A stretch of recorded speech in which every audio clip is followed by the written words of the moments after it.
आज के इस वीडियो में हम बात करने वाले हैं विलियम शेक्सपियर द्वारा ही रचित एक और पोएम जिसका नाम है to be or not to B. Friends, ये पोएम ओरिजिनली जो लिखी गई थी विलियम शेक्सपियर के द्वारा उन्हीं के एक प्ले जिसका शीर्षक है हैमलेट में लिखा गया था।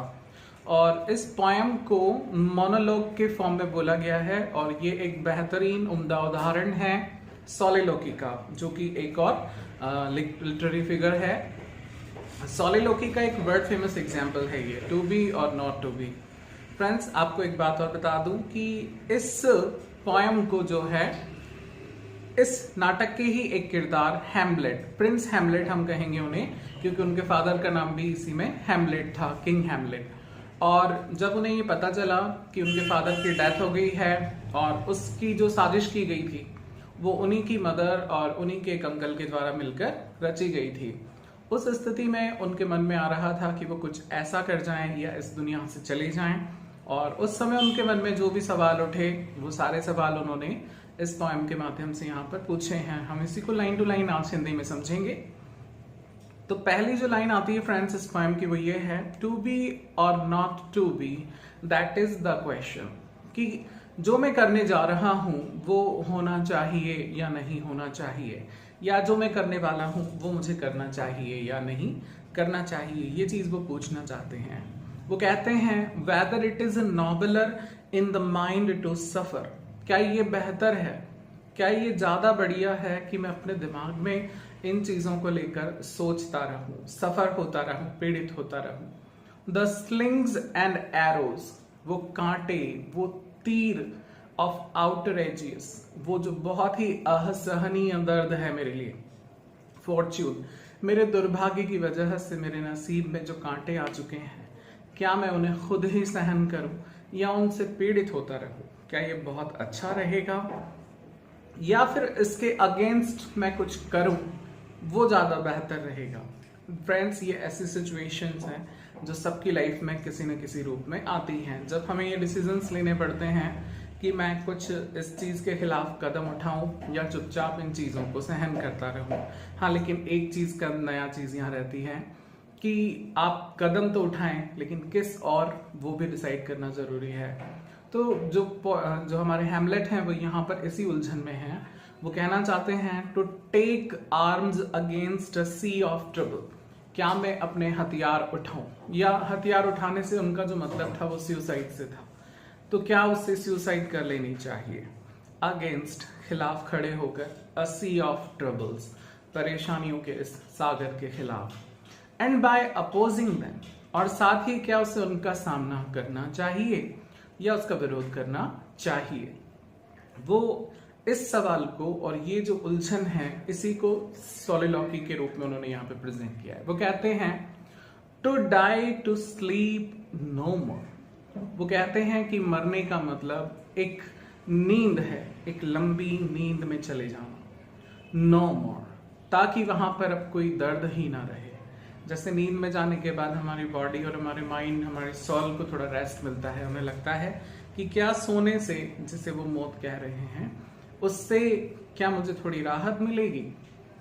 And by a sleep to say we end, और यहाँ नींद कहने से उनका जो अर्थ है वो कहना चाहते हैं कि क्या इस तरह से मैं खत्म कर दूं द हर्ट एक। हर्ट एक का मतलब उनके दिल के दर्द को। तो क्या मैं अपने दिल के दर्द को यहां से खत्म कर सकता हूं इस नींद के माध्यम से? एंड द थाउजेंड्स, और वो हजारों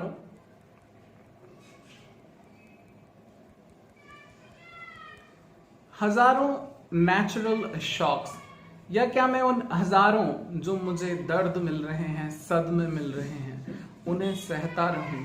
हम एक चीज और गौर करेंगे यहाँ पे, natural shocks that flesh is heir to. वो कहते हैं कि ये जो सारे दर्द, दुख और पीड़ाएं हैं, इन सबका उत्तराधिकारी हमारा शरीर है। उन्हें लगता है कि ये शरीर ही है जो वजह बनता है इन सारे दर्द को सहन करने की, क्योंकि हमारी आत्मा इन दर्दों से दूर रहती है।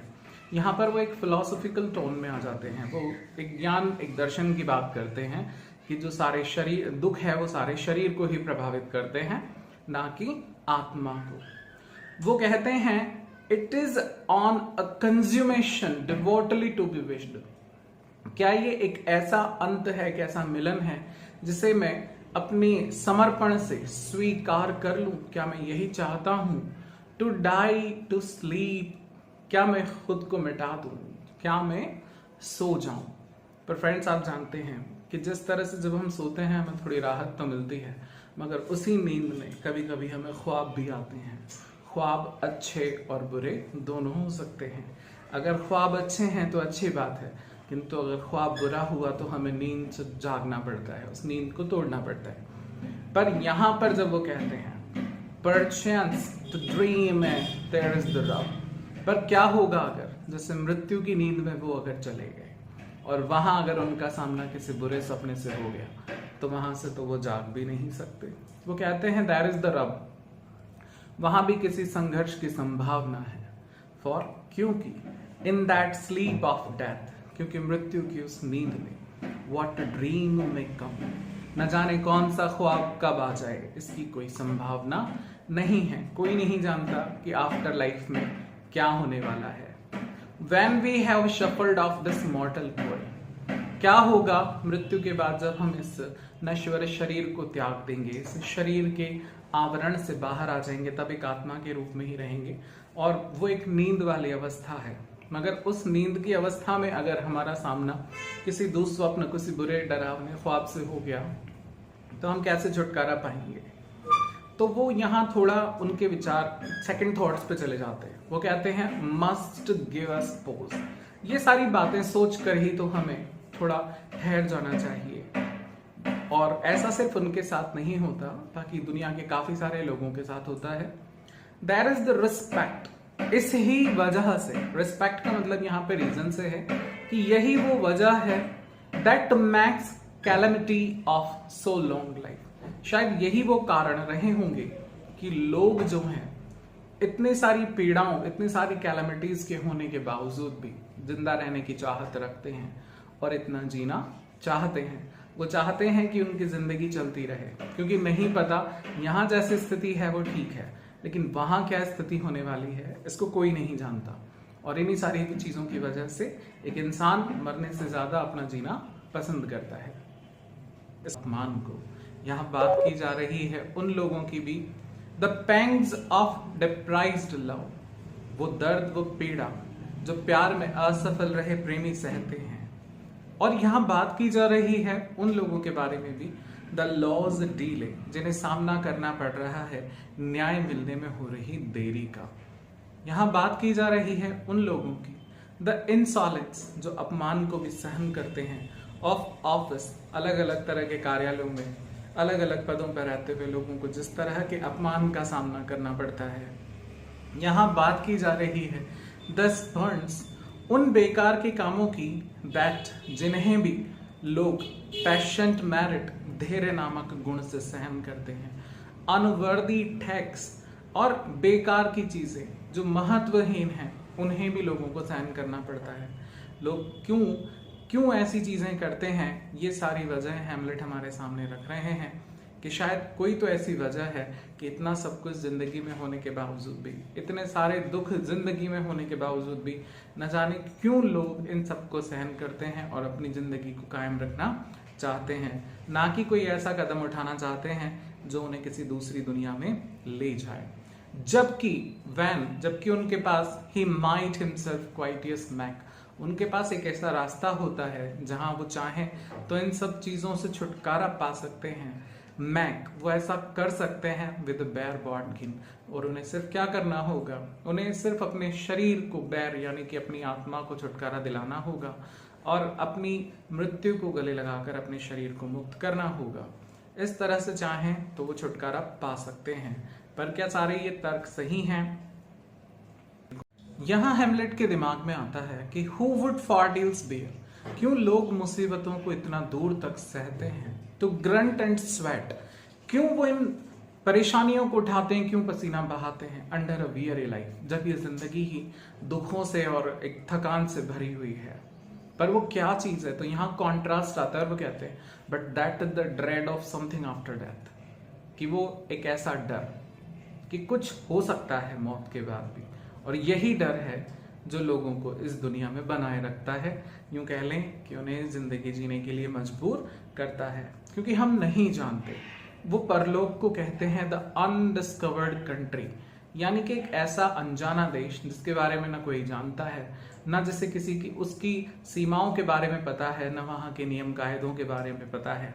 From whose bourn no traveller return, जिसके बारे में सिर्फ हम इतना जानते हैं कि जिसकी बॉर्न मतलब सीमाओं से, नो ट्रैवलर रिटर्न, कोई यात्री कभी लौट कर नहीं आया। पजल्स यहीं उलझ जाते हैं, द विल हमारी इच्छा यहीं उलझ जाती है कि हम जो कदम उठाने के बारे में सोच रहे हैं वो कदम हम उठाएं या ना उठाएं। एंड और इसके साथ ही मैक्स, यही उलझन हमें तैयार करती है रादर बियर, कि हम और ज्यादा सहन करने की शक्ति रखते हैं या इच्छा रखते हैं। दोज इल्स, उन दुखों, परेशानियों और पीड़ाओं को भी वी है जो उस वक्त हमारी जिंदगी में चल रही होती है, बजाय than to fly to others, कि हम अभी हमारी आंखों के सामने जो परेशानियां हैं उन्हें तो हम जानते हैं, इनसे बचने के लिए कम से कम ऐसी जगह तो न जाएं जहां आने वाली परेशानियों के बारे में तो हम कुछ जानते भी नहीं हैं। और यही चीज है जो हमें मनाए रखती है, मंजूर करवाती है कि कुछ ना हो, हम यहीं रहें। दस इस प्रकार से हैमलेट कहते हैं कि जिस तरह से मैं यहाँ सोच पाया हूँ इस तरह से ही हर कोई सोचता है, और हमारी जो ये कंसाइंस है, हमारी जो चेतना है, हमारा जो ये जागृति है हमारे अंदर, डथ जो कि ओल्ड इंग्लिश का वर्ड है जिसका मतलब है does make cowards of us all, यही वो विचार, यही वो ज्ञान और चेतना है जो हमें मन से कायर बना देता है। एंड दस और इसी प्रकार से जो है हम अपने उस कार्य को यहाँ पर थाम लेते हैं, रुक जाते हैं और सुसाइड की तरफ हम आगे नहीं बढ़ते। दस द नेटिव ह्यू, ये जो नेटिव का मतलब हमारा जाना पहचाना, ह्यू मतलब कलर ऑफ रेजोल्यूशन, हम जिस फैसले को पहले से जानते हैं, जिससे परिचित हैं, उसी को अपना लेते हैं। इज सिकलाइड, परेशानियों को अपना लेते हैं क्योंकि हम जानते हैं कि हम इससे आगे अब नहीं निकल सकते। Over with the pale cast of thought, और यहीं पर हमारी जो विचारों का धुंधलापन है वो सामने आ जाता है। एंड एंटरप्राइजेस, और वो कदम, यहाँ पर एंटरप्राइजेस का मतलब है एक्शन, वो एक्शन जो हम लेने वाले थे, of great pitch and movement, जो तब आया था हमारे मन में जब हम एक बहुत ही बुरी मनोदशा से गुजर रहे थे, और वो एक घड़ी, एक पल का फैसला था जो शायद हम जोश जोश में ले भी लेते। लेकिन जिस तरह से हैमलेट ने यहाँ इतने सारे आर्ग्यूमेंट्स रखे और सोचा, तब उन्हें समझ में आया कि विथ देयर रिगार्ड्स, इतनी सारी बातों को सोचने के बाद, करंट्स, उसके मन में उमड़ रही वो धाराएं, टर्न अवेरी, एक दूसरी दिशा में मुड़ जाती है। टर्न अवेरी का मतलब turn into a different direction, वो एक दूसरी दिशा में मुड़ जाती हैं, और इस तरह से lose the name of actions, उनके मन से सुसाइड के वो विचार वहां से निकल जाते हैं। फ्रेंड्स, मुझे लगता है आपको ये पॉइंट समझ में आई होगी। Please like, share and subscribe our channel, and thank you for watching this. Please.